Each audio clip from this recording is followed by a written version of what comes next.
O presidente do Superior Tribunal de Justiça, Francisco Falcão, decidiu nesta sexta-feira dar prazo de 5 dias para o juiz federal Sérgio Moro explicar a manutenção das prisões dos presidentes da Odebrecht, Marcelo Odebrecht, e da Andrade Gutierrez, Otávio Azevedo. O ministro do STJ determinou ainda que, após o recebimento das informações, os pedidos de liberdade de ambos serão analisados diretamente pela 5ª turma do tribunal. Os trabalhos serão retomados na primeira sessão após o recesso. A mesma decisão foi tomada pelo presidente do STJ em relação a pedidos de liberdade de Elton Negrão, executivo da Andrade, e de Jorge Luiz Zelada, ex-diretor da Petrobras. Os presidentes das empreiteiras foram presos há pouco mais de um mês, na 14ª fase da Operação Lava Jato, por ordem do juiz Moro. Os 2 empreiteiros foram indiciados porque a Polícia Federal encontrou elementos da participação deles no esquema de corrupção de contratos na Petrobras. A expectativa é que o Ministério Público Federal apresente denúncia contra os 2 por supostos crimes nos próximos dias. Se a denúncia for aceita pelo juiz, os executivos passarão a ser réus. Agência Rádio Web de Brasília, Alexandra Fiore. O Ministério Público Federal do Paraná apresentou na tarde desta sexta-feira uma denúncia à Justiça contra 22 pessoas. Entre elas estão os presidentes da Odebrecht, Marcelo Odebrecht, e da Andrade Gutierrez, Otávio Marcos de Azevedo. Eles foram denunciados por crimes como corrupção ativa, passiva, lavagem de dinheiro e organização criminosa. Em entrevista coletiva em Curitiba, o procurador Deltan Dallagnol esclareceu que são 13 denunciados de cada empresa e que Odebrecht e Andrade Gutierrez praticaram juntas atos de corrupção que somam mais de 632 milhões. Conforme o procurador, as construtoras tinham contas e valores em empresas fora do país, usadas para repassar dinheiro a ex-diretores da Petrobras. Foram rastreados pelo menos 10 milhões de dólares pagos pela Odebrecht e empresas do grupo para contas fora do Brasil. Entre os denunciados, ainda há pessoas que não foram presas, mas que, segundo os procuradores, em um curto prazo, isso deve acontecer e se revelar. A denúncia será analisada pelo juiz. Mas, segundo os procuradores, em um curto prazo, isso deve acontecer. A denúncia será analisada pelo juiz Sérgio Moro, que conduz os processos da Lava Jato, e, caso seja aceita, todos se tornarão réus e aguardarão presos às sentenças. Agência Rádio Web, com informações de Curitiba, de Porto Alegre, Vanessa Schneider. Agência Rádio Web, com informações de Curitiba, Vanessa Schneider. Em cotação recorde, o dólar fechou na última semana a R$ 3,35. Este foi o maior patamar de fechamento em mais de 12 anos. Um período que é de incerteza e de instabilidade na economia brasileira. E conforme o economista da Fundação de Economia e Estatística, FEE, Guilherme Stein, as chances do país perder investimentos e ter desvalorização do real é bastante grande. De acordo com ele, a valorização do dólar pode pesar no bolso do consumidor. O problema é que isso prejudica, o outro lado, que é agora os produtos importados, eles ficaram mais caros. Eu preciso de mais reais para comprar dólares. Por exemplo, o Brasil não produz trigo suficiente para atender a demanda da produção de pães, etc. Então o Brasil tem que importar trigo de fora. O dólar ficando mais caro, o que acontece? O trigo importado fica mais caro. Então a gente vai experimentar talvez um aumento de preço aí em alguns produtos, o que vai prejudicar o consumidor. No entanto, o economista esclarece que neste cenário em que a moeda americana já está em alta, só é favorável para quem exporta para fora do país. O dólar alto quer dizer que em dólar os produtos brasileiros estão mais baratos. Então, com o dólar alto, ele favorece quem está vendendo os produtos para fora do Brasil. Então, isso vai beneficiar os exportadores, Que quem exporta para fora, quem vende soja, etc., máquinas de equipamentos, ou, enfim, outros produtos, que o Brasil pode exportar, isso vai ficar mais atraente, do ponto de vista do exportador. Segundo o economista, o cenário para os próximos dias é que o dólar tenha uma forte volatilidade, causando ainda mais incertezas para a economia atual. Agência Rádio Web de Porto Alegre, Vanessa Schneider. O ex-presidente Luiz Inácio Lula da Silva afirmou que aquele que apostar no fracasso do Brasil vai quebrar a cara. A declaração foi dada nesta sexta-feira durante a posse da nova diretoria do Sindicato dos Bancários do ABC, em Santo André. Lula disse que se preocupa com a inflação e o desemprego, mas não tem medo de ser otimista. Ele destacou que o país tem uma enorme capacidade de recuperação e um mercado interno de 204 milhões de consumidores. O ex-presidente também deixou claro que está cansado do tipo de perseguição e criminalização que fazem as esquerdas no Brasil. Eu tenho a impressão que muitas vezes a gente vê na televisão, parece os nazistas criminalizando o povo judeu. Durante o discurso, Luiz Inácio Lula da Silva falou em mentiras, safadezas e agressões à presidente Dilma Rousseff e ressaltou que a elite não suporta as realizações do governo nos últimos anos, o que, segundo Lula, explicaria um pouco o ódio, as mentiras e as atitudes de alguns segmentos. Agência Rádio Web de São Paulo, Paula Ferreira. 8 presos da Operação Lava Jato foram transferidos na manhã deste sábado para o Complexo Médico Penal em Pinhais, no Paraná. Entre eles estão o presidente da Odebrecht, Marcelo Odebrecht, e o presidente da Andrade Gutierrez, Otávio Marques de Azevedo. Eles estavam detidos na carceragem da Polícia Federal em Curitiba. O pedido de transferência foi feito pelo delegado Igor Romário de Paula, que alegou dificuldades de espaço para manter os detentos no local. Na penitenciária de Pinhais, outros 8 presos da Lava Jato também estão detidos, entre eles o ex-tesoureiro do PT, João Vacari Neto. Nessa sexta-feira, o Ministério Público Federal apresentou à Justiça uma denúncia contra executivos e os presidentes da Odebrecht e Andrade Gutierrez. Agência Rádio Web, com informações de Curitiba, Janaína Oliveira.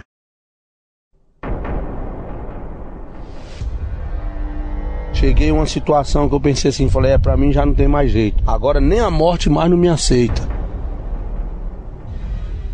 Fé, força e oportunidade foram essenciais para mudar a vida do ex-presidiário Fernando de Figueiredo, de 52 anos. Atualmente, morador da Estrutural, comunidade de baixa renda no entorno de Brasília. Eu cheguei numa situação difícil mesmo, mas graças a Deus, mesmo dentro do sistema penitenciário, lá no fundo do túnel, no fundo do poço, brilhou uma luz. E comecei a trabalhar em uma fábrica de bola, comecei a estudar.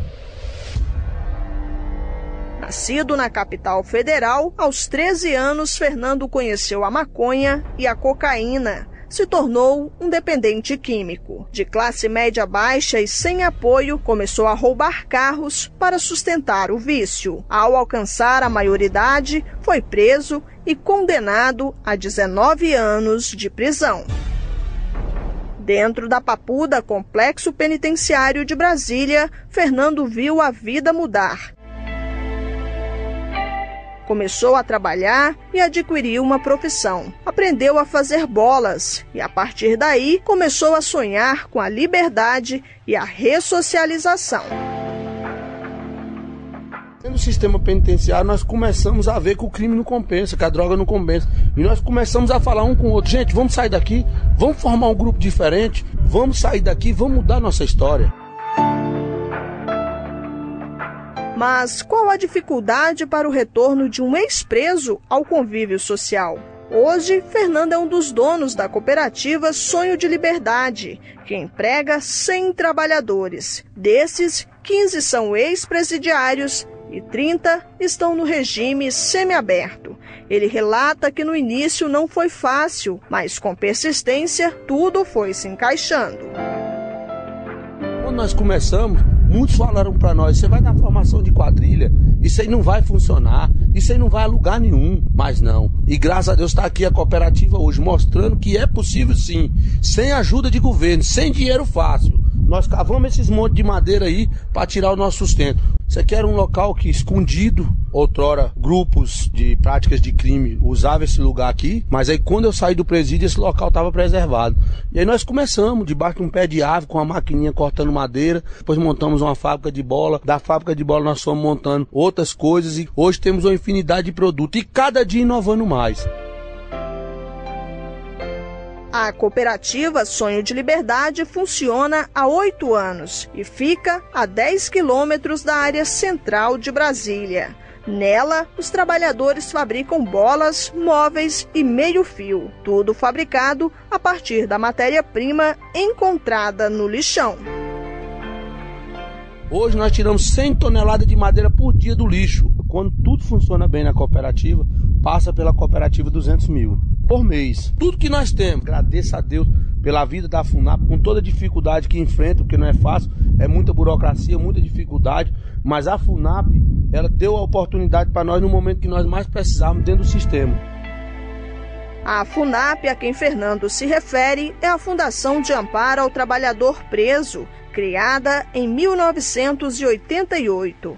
O órgão desenvolve programas sociais nas áreas da educação, cultura, capacitação profissional e trabalho. De acordo com a diretora executiva da entidade, Francisca Aires, o objetivo é contribuir para a inclusão dos apenados na sociedade.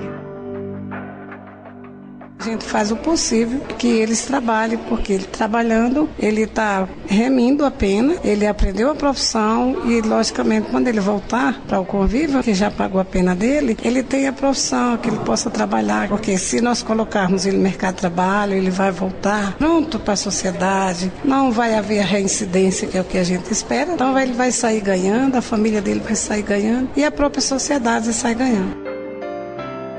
Segundo Francisca, a entidade tem no momento 60 convênios ativos com instituições públicas e privadas que garantem trabalho para aproximadamente 1.300 presos. Todos eles, conforme a legislação, recebem o benefício da remissão, ou seja, o tempo da pena é reduzido em um dia a cada 3 trabalhados. É o caso do Raimundo Freitas Gama, condenado a 44 anos de prisão por roubos. Ele cumpriu 12 no regime fechado e acaba de completar 6 anos no regime semiaberto, aquele onde o preso trabalha durante o dia e volta ao cárcere durante a noite. Enquanto eu não conhecia a FUNAP, eu rescindi mais 2 ou 3 vezes. Aí quando eu voltei novamente para dentro do sistema, aí eu conheci a FUNAP. Aí eu fui trabalhar numa oficina da FUNAP, na fábrica de bola lá. E graças a Deus eu consegui aprender a trabalhar com material esportivo, né? Fazer todo tipo de bola, de rede esportiva, com serigrafia. E ali foi mudando a minha mente. E graças a Deus aquela mente do mundo do crime foi... O trabalho venceu. Hoje eu não penso mais nada nisso, meu pensamento é só o serviço. Raimundo conta que também sonhou com a cooperativa e foi o primeiro detento a trabalhar no local.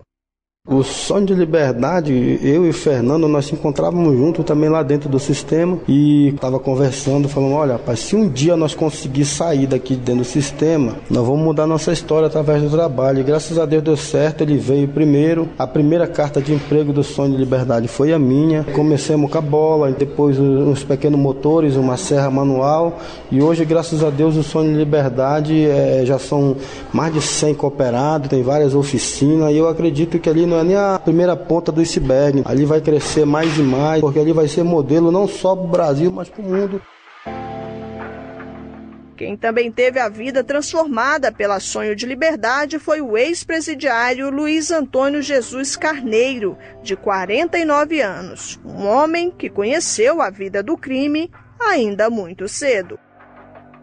Com 7 anos de idade tinha perdido minha mãe, faleceu. E ali com 9 anos de idade eu comecei a ir pro colégio, estudando. Só que mesmo nos colégios eu tava começando a roubar. E ali eu comecei primeiro roubando, acho que com uma bicicleta, né? E com 13 anos roubando, e com 14 anos eu tirei vida de pessoas. E aí já comecei a vida mesmo, andar na vida do crime. Com 19 anos já cheio de cadeia, né? Condenado a 110 anos de prisão, Luiz lembra que chegou a pensar que não retornaria à sociedade, mas o trabalho que conquistou na cooperativa após conseguir chegar ao regime semiaberto em 2011 o transformou. Hoje ele trabalha livre, sem dever nada à justiça. Eu nunca esperava na minha vida de trabalhar, né? Eu sonhei na minha vida de trabalhar. Eu sei que quando eu ganhei essa oportunidade de ganhar aqui no Sonho da Liberdade, e eu olhei assim, falei, poxa, trabalhar assim no sol quente, rachando, cheio de lama, barro. Aí eu olhei assim e eu falei, poxa, eu trabalhar, eu nunca trabalhei na minha vida. Aí eu falei, não, vou ter que trabalhar. Se eu quero mudar a minha vida, né, eu tenho que mudar. Então fui trabalhando, né? Então ainda tava faltando 48 anos pra ainda acabar a minha cadeia. Tava marcado 2051 por aí, pra acabar a cadeia. 8 anos eu ganhei um perdão de pena que eu nem sabia que eu tinha ganhado. Eu fui lá pra me ver se eu pegasse um ofício pra me viajar pra Belo Horizonte. Chegou lá, tava lá um perdão de pena que eu ganhei, né? Fiquei tão emocionado, né? Fiquei um alegre tão grande que não esperava, né? Luiz Antônio atualmente trabalha na separação de madeiras para a fabricação de móveis. Segundo ele, a remuneração recebida chega a mais de R$ 1.500 por mês. Fernando, Raimundo e Luiz e tantos outros que seguem trabalhando sem reincidir no crime são exemplos de superação. Segundo o vice-presidente de Direitos Humanos da Associação dos Magistrados Brasileiros, Ricardo Barreto, a ressocialização deles é uma conquista. Para o juiz, o sistema penitenciário brasileiro é precário e não é capaz, por si só, de ressocializar. Na realidade, o Brasil atualmente não oferece qualquer chance de ressocialização a seus presos, a não ser uma ou outra situação que você encontra pontualmente pelo território nacional, você não vai encontrar enquanto conjunto, enquanto política de recuperação de presos, uma política séria, política criminal séria de recuperação, você não encontra nada que esteja sendo praticado nesse país, dentro da seriedade que algo como isso exigiria. A diretora de Políticas Penitenciárias do Departamento Penitenciário Nacional do Ministério da Justiça, o DEPEN, Valdirene Dalfenbach, garante que em todas as penitenciárias brasileiras existe algum tipo de projeto de ressocialização ao preso, mas reconhece que não atende a todos. Todos os estados têm uma experiência, algum tipo de estabelecimento com defasagem ou educação em trabalho nas duas. Não tem nenhum estado que tenha todos os estabelecimentos em condições regulares. Então, é necessário que a gente tenha melhores políticas públicas implementadas nos estabelecimentos, melhores condições estruturais, melhores condições de atendimento por parte dos servidores para esse destinatário da política e também um comportamento social distinto do que hoje se quer para as pessoas que passaram pela privação de liberdade. O Brasil é o quarto país com a maior população prisional. Segundo dados do governo, são 715 mil presos. Desses, 41% ainda não foram condenados.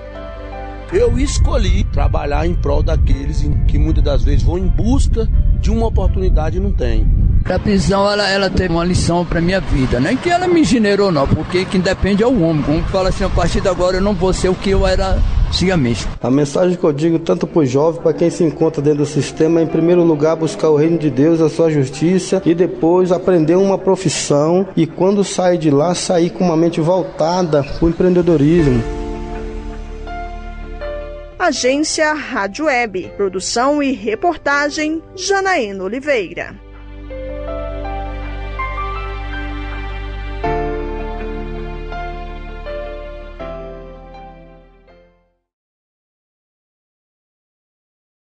Irregularidades como envio de cartões de crédito sem solicitação do cliente continuam sendo praticadas pelas instituições financeiras no Brasil. Pesquisa realizada entre maio e junho de 2015, divulgada esta semana pelo Instituto Brasileiro de Defesa do Consumidor, aponta ainda que pacotes bancários para o uso exclusivo pela internet estão sendo empurrados aos consumidores. Segundo a economista do IDEC, Ione Amorim, alguns bancos chegaram até vender esses serviços, definindo por conta própria qual seria a melhor opção para o cliente. Não foi apresentado pacotes onde tivesse a condição que ele avaliaria essa escolha ou faria ali o pacote mais acessível financeiramente, visto que nos outros bancos esses pacotes não têm custo, eles são isentos de cobrança de tarifa. Ione Amorim defende que a informação pode ser uma grande amiga dos consumidores na hora de evitar esses tipos de abuso. Tem a curiosidade oportunidade de entrar no site dos bancos, que avalie os pacotes de serviços que são oferecidos, para que no momento em que ele chegar na agência, que o funcionário colocar para ele essa condição de que é a renda que está estabelecendo o pacote que deve ser contratado, ele tem argumentos para contradizer essa afirmação. Para o levantamento, pesquisadores do IDEC abriram contas no Banco do Brasil, Bradesco, Caixa, HSBC, Itaú e Santander. A abordagem nas agências localizadas em São Paulo foi padronizada e as conversas gravadas. Agência Rádio Web de Brasília, Sueli Frota. Já estão abertas as inscrições para o 2º Encontro Pan-Americano de Jovens Produtores de Leite. O evento vai ser realizado na cidade mineira de Juiz de Fora entre os dias 15 e 17 de setembro pela Federação Pan-Americana do Leite e a Organização das Cooperativas Brasileiras, uma das associadas à FEPALI. Diversos temas vão ser discutidos no evento, entre eles o futuro do setor leiteiro, inovações e tecnologias de produção e participação em cooperativas. A sucessão na produção leiteira também será destacada. Segundo o analista técnico do sistema OCB, Pedro Silveira, estimular a permanência dos jovens é o principal objetivo do encontro. O intuito do encontro é justamente esse, é entender o que o jovem que quer ficar no campo pensa, quais são as demandas dele, entender quais são as necessidades dele, para que nós, enquanto associação, possamos entender o que esse jovem quer, o que esse jovem espera de nós, para que nós possamos desenvolver trabalhos direcionados à necessidade deles. Para isso vão ser realizadas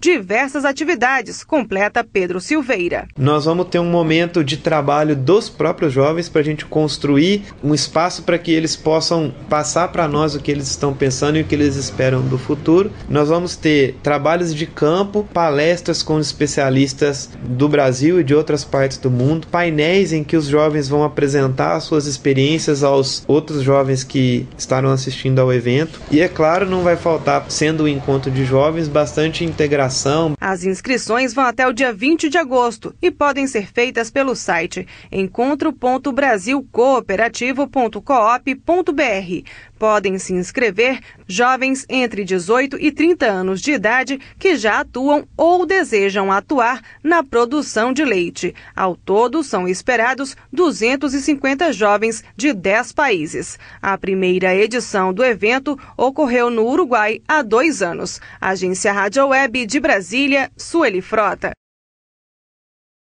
A falta de motivação dos colaboradores afeta diretamente nos resultados da empresa. Essa percepção tem feito com que as organizações invistam cada vez mais em mecanismos que vão além de benefícios financeiros. Para o administrador do Conselho Regional de Administração de São Paulo, Walter Lenner, as empresas com um olhar mais cuidadoso para o colaborador conseguem ser mais competitivas. Nas piores empresas, evidentemente, existe a desvalorização e, muitas vezes, a baixa qualidade do desempenho é uma característica. Nas melhores empresas, torna-se mais habitual encontrarmos profissionais que viabilizam o alcance de metas em todas as áreas e, principalmente, a satisfação dos clientes. O administrador Walter Lenner e outros 4 membros do Grupo de Estudos em Administração de Pessoas do CRA de São Paulo vão discutir o assunto na próxima edição do projeto Plataforma do Conhecimento. O debate será transmitido ao vivo pelo canal CFA TV em www.cfa.org.br/CFA TV na próxima sexta-feira, dia 31 de julho, a partir das 10h30 da manhã. O projeto Plataforma do Conhecimento é uma iniciativa do Conselho Federal de Administração e reúne diversos especialistas para debater assuntos na área de gestão. Agência Rádio Web. De Brasília, Adriana Mesquita. Gotas de Sabedoria, com Paulo Rodrigues Simões. Mensagens positivas para o seu dia. Caros ouvintes, hoje falaremos sobre o desejo de viver. Não suponha jamais que as pessoas querem morrer. Em vez disso, acredite que elas talvez não saibam viver. Em sua tentativa de explicar o comportamento autodestrutivo do ser humano, Freud desenvolveu a teoria de que a maioria das pessoas deseja morrer. Se a sua inclinação fosse mais espiritual do que intelectual, Freud poderia ter observado que as pessoas, na verdade, sentem um profundo anseio por uma vida repleta de significados, espiritualidade e amor. Mas quando não reconhecemos nossa necessidade instintiva de amor e significado real, nossos anseios naturais se transformam no desejo de extinguir todos os sentimentos, porque estes se tornaram dolorosos e deficientes. Por conseguinte, muitos de nós buscamos consolo em outras fontes, muitas das quais exaurem a energia espiritual em vez de renová-la. Algumas pessoas podem justificar o vício prejudicial, como o do cigarro, alegando que ele é gerado pelo seu desejo natural de morrer. Esta situação de tal modo as confunde e deprime, que elas simplesmente desistem de lutar, dando continuidade ao seu comportamento destrutivo por acreditarem erroneamente que ele é natural, quando, na verdade, o normal é a busca da felicidade, da luz, da verdade e da vida. Gotas de Sabedoria com Paulo Rodrigues Simões. Produção, Agência Rádio Web. Um tremor de terra de 3,3 graus na escala Richter, que ocorreu na noite do último sábado, assustou os moradores de Caruaru, cidade do interior de Pernambuco. O terremoto sentido pela população foi comunicado à Defesa Civil por volta das 7 horas da noite e logo depois confirmado pela Universidade Federal do Rio Grande do Norte. Segundo a UFRN, que conta com o Laboratório Sismológico